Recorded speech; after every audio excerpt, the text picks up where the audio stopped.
बोलते हैं GDP growth हो रहा है इंडिया में। टॉप 1% का इनकम 300% बढ़ा और जो मिडिल क्लास है उसका इनकम 1% बढ़ा। आधी तो लोअर मिडिल क्लास ही हो गई वो, पर वो बोल भी नहीं सकते मुद्दों पे, क्योंकि उनके बच्चे इन्हीं जो टॉप 1% है इन्हीं के पास जॉब करते हैं ग्लोबल वार्मिंग वगैरह पे। मजबूरी है ना, तो उनको कोई फायदा नहीं हो रहा, उनको अपने घर चलाने के लिए सिर्फ चुप रहना पड़ रहा है।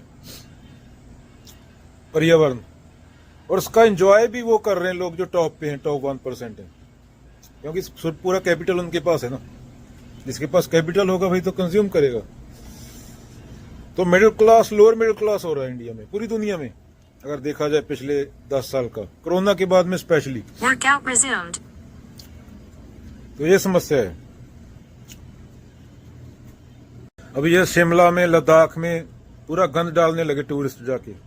ऋषिकेश में लिखा हुआ है कि मीट नहीं बिकता, वहां पे दारू नहीं बिकती, वहां पे शरेआम दारू पी जाती है। लोग दारू पीने जाते हैं, वहां पे गंद डाल के आते हैं, और वहां की लोकल पॉपुलेशन बोल भी नहीं सकती उसके खिलाफ, क्योंकि हर घर का एक आदमी टूरिज्म इंडस्ट्री में जॉब करता है, तो उनका घर उससे चलता है ना। तो इसलिए लोगों को अध्यात्म, खुद को जानना, क्योंकि ये टॉप 1% है, इनका कुछ नहीं, ये तो कंज्यूम भी करेंगे, निकल भी जाएंगे, और जो मजबूरी का रोना रोते हैं उनके बच्चे मरेंगे। अगर जो लोअर मिडिल क्लास हो रहा है, क्योंकि इन्फ्लेशन बढ़ रही है, इन्फ्लेशन बढ़ रही है, प्राइस बढ़ रहा है, रुपये का वैल्यू गिर रहा है, ऐसे डॉलर का पूरी दुनिया में। अगर वो नहीं बोलेंगे, उनकी परचेज करने की शक्ति खत्म होती जाएगी, जो माल खरीदते हैं, क्योंकि उनकी इनकम तो स्थायी है ना। जो नीचे वाली 99% है, तो उन्हीं को प्रॉब्लम होएगा। जॉब का क्या है, जॉब तो एक दिन होती है, एक दिन नहीं। अभी एआई आ गई, वो जॉबें ले लेगी, इंसान से अच्छा काम करती है 10 गुना 100 गुना में भी, डिपेंड करता है वो। इसलिए बोलो भाई, क्योंकि नेता भी उसी के लिए बोलेंगे ना, ये तो 99% होंगे, वोट लेने उनको भी। इंजॉय कोई और कर रहा है, तुम्हारा घर ही चल रहा है, वो भी घर नहीं चल रहा, वो भी 1 टाइम की 2 टाइम की रोटी खा रहे हो, और तुम्हारे शहरों में गंद अलग डाल रहे हैं लोग आके। तो ऐसी मजबूरी क्यों पालनी। खेती करना छोड़ गए लोग, तो अभी नौकर बन गए, जमीनें बेच बेच के सब। पर्यावरण का पूरा मां बहन करके रखा है। पावन गुरु पानी पिता माता तरत महत। शिमला, ये इधर लद्दाख, पूरा मतलब कितना क्लीन होता था ये।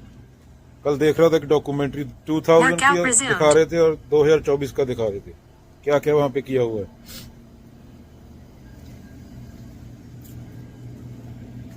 एक्टिविज्म से भी कुछ नहीं होगा।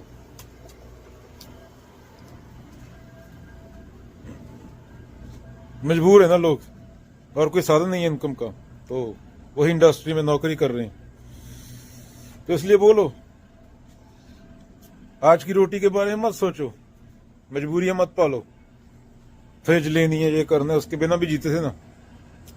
ये चीज चाहिए, वो चीज चाहिए। 20 साल आगे का सोचो कि क्या होगा। इसलिए अध्यात्म है।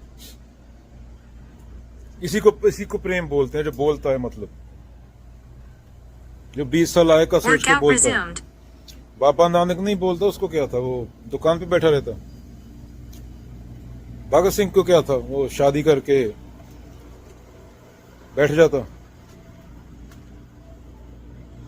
तो इसलिए ये हालत है। समाज तो क्या है, अभी समाज तो फुद्दू है ना समाज, तो इसलिए तो ये हालत है। एग्जाम्पल देता हूं समाज की। टीवी ऑन करो, ऐड देखो, उस पे टीवी पे एडवर्टाइजमेंट देखो। क्या ये एडवर्टाइजमेंट किसी ऊंची चेतना के आदमी को दिखाने के लिए बनाए जा रहे हैं, या किसी पशु को। कोका कोला का ऐड देखो, नहाने वाले साबुन का ऐड देखो, उसे कोई अक्लमंद आदमी देख के खरीदेगा।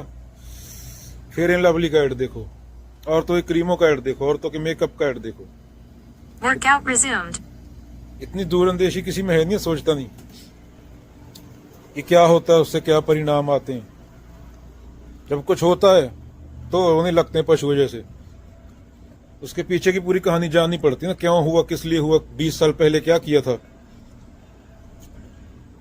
तो कुदरत वही वापस देती है जो उसमें डालते हो। कुदरत कोई भेदभाव नहीं करती। एक बार पहले ही बोलता हूं मैं, भूचाल आएगा तो वो नहीं देखेगा कॉकरोच है या प्रेसिडेंट। ये ऊंचा नीचा जात तेरे मन में ही है। Workout paused. चलो।